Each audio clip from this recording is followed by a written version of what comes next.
negativity. To see everyone coming out and supporting my daughter, it's heartwarming.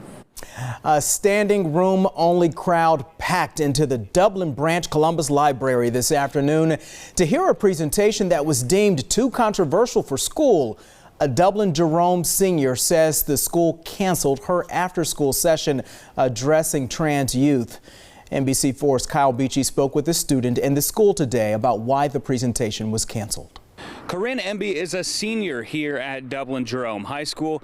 She said she was surprised to find out her presentation was canceled since she says she already cleared it with her teacher and an administrator. When I had that first meeting Wednesday, April 30th, with the administrator to put up flyers to set up the teach-in, they had no issues with it at all. Corinne Emby is graduating from Dublin Jerome soon. To fulfill the requirements of her women's studies class, she was to make a presentation about activism on a topic of her choice. The flyers were put up to let students know of this discussion to happen after school May 12th about issues facing trans youth. The school board would never have allowed this if they knew this is what you were going to do. So you can't present it.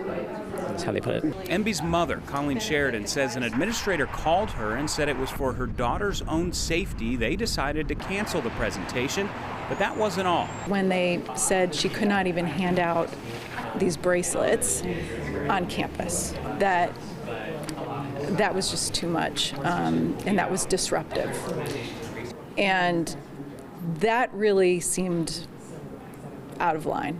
In a statement, the school said, quote, the promotional flyers were distributed before the necessary steps were completed. I still assumed I would be able to present my findings and my work to the class. I didn't want this to completely silence all the research I did. Emby did not present her work to the class. In fact, all presentations were canceled.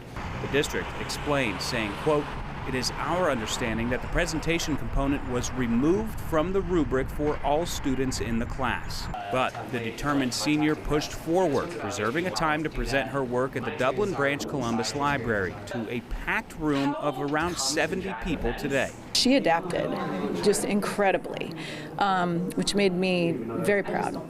But it broke my heart.